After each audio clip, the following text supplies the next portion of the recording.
Hello, folks. Welcome back. This is Chris. What you're about to see is a world exclusive interview with the CEO of AfriForum, Kallie Kriel, in which I traveled to Maryland and they came up from District of Columbia, Washington, D.C. after their meetings down there.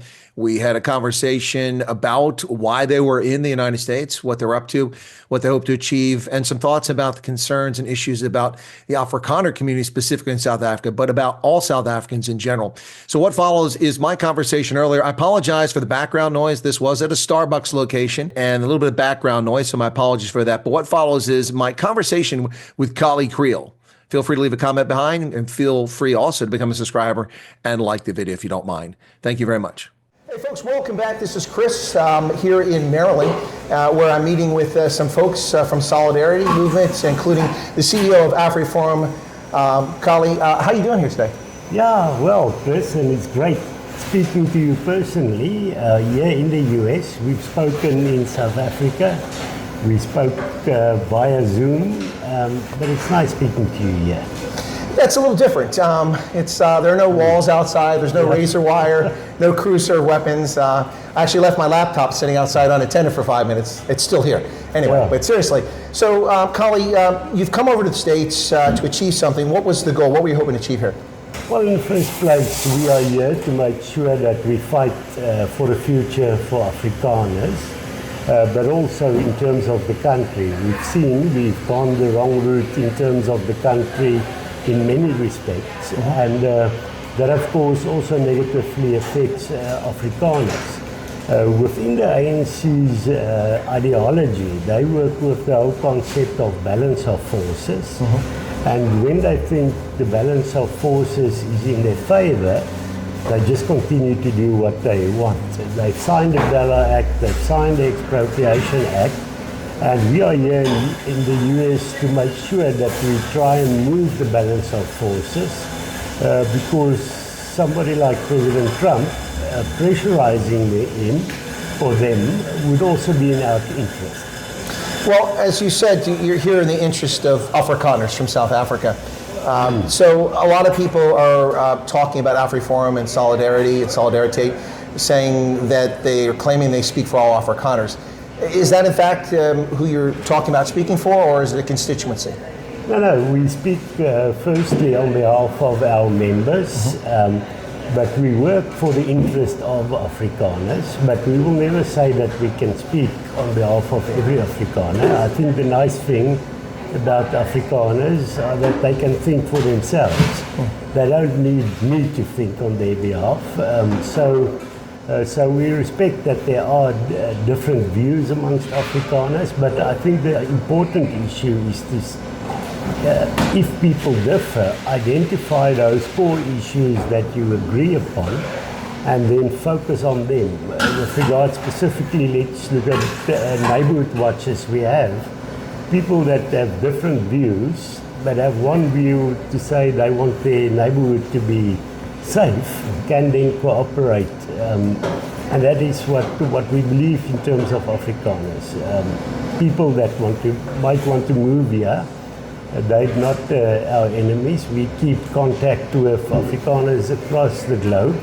We even have 13 Afrikaans music festivals every year across the globe.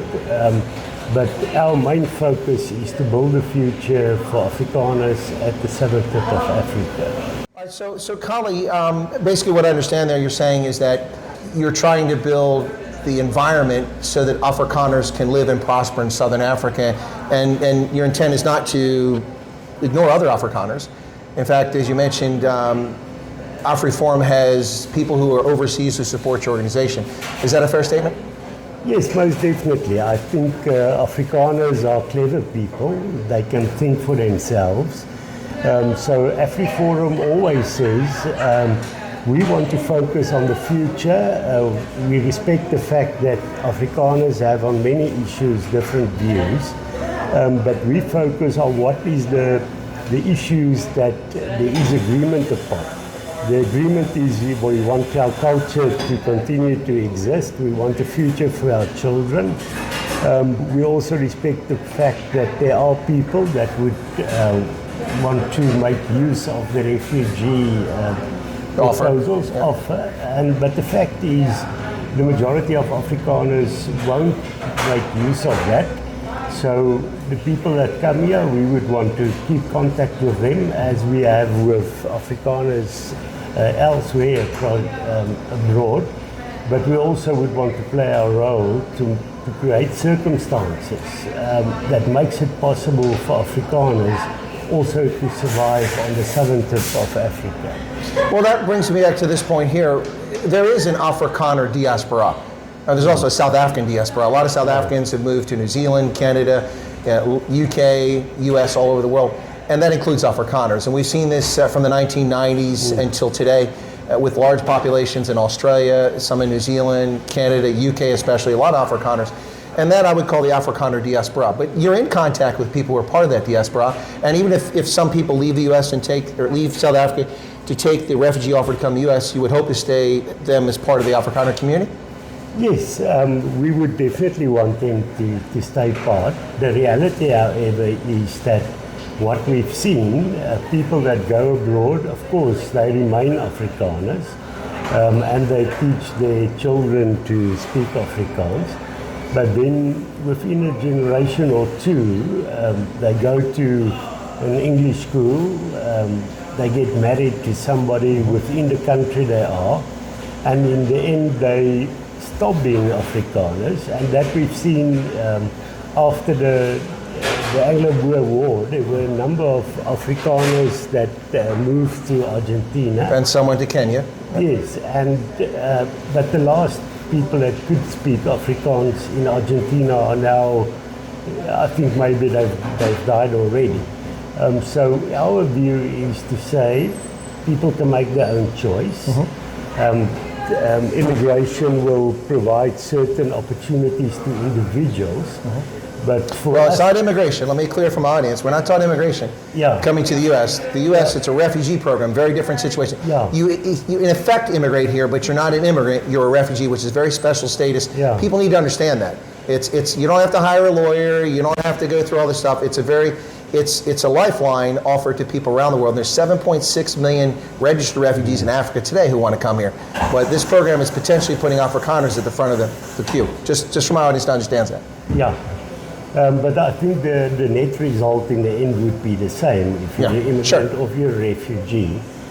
So as I've said, that would be a solution for individuals, but there are individuals that need that solution. We know of people, one farmer that lost his wife and daughter in two different farm attacks. So for somebody like that to say, well, I don't want to be here, one needs to respect that. But the majority of us will have to make sure that we build a future that we want for our children. And if we want Afrikaner as a people to continue to exist, we have to create circumstances and cultural space on the African continent, and that is exactly what we are trying to do. Well, Kallie, I want to address something with you here that's lost on a lot of people, and that is, first off, the number of commercial farmers in South Africa has declined markedly. It was 72,000 in 1994. It's probably around, I don't have accurate figures, by estimates 26 to maybe 30,000. That might be close. So, I mean, and they've got families, so we're talking a few 100,000 people. But there's at least 2.8 million white Afrikaners and some others who are colored and black who consider themselves cultural Afrikaners.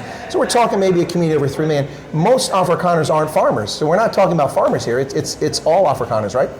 Yes, all Afrikaners, but in terms of the refugee program, it depends on what the criteria would be. Correct. And we still don't know. We're waiting for the administration. I think, for instance, people that have been the victims of violent crimes are probably people that would benefit.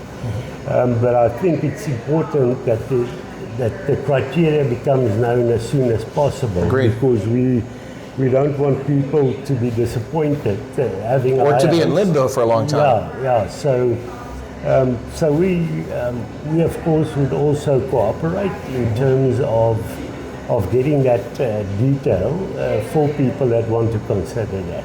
All right. So, Kallie, one final last question here. Your visit to the States, you've been here for a few days this week. Your group managed to get to the White House and meet Trump administration officials. Congratulations on that.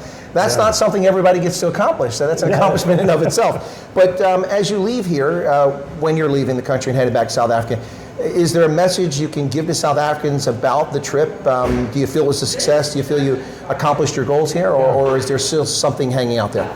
No, I think there's been a huge shift. I remember 30 years ago, the world had this view of the Mandela miracle, and the ANC got away with abuses simply because that was still the perception of the world.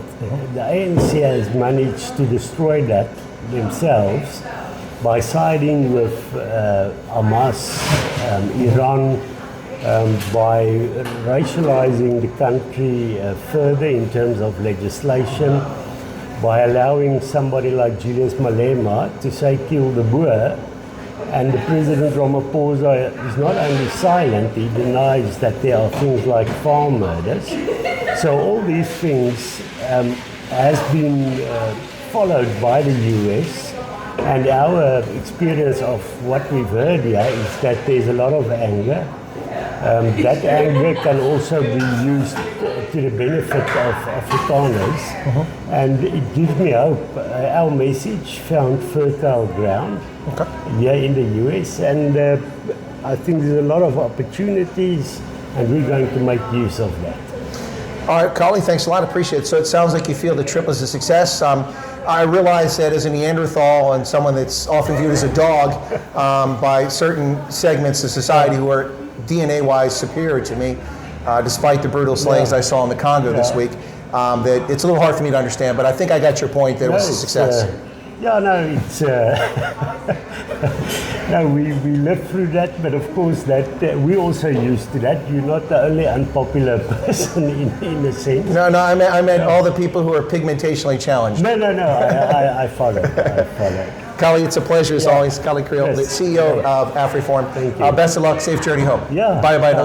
En vir die mense by die huis, ons is een van die dae, hou moed, daar's hoop vir die toekoms.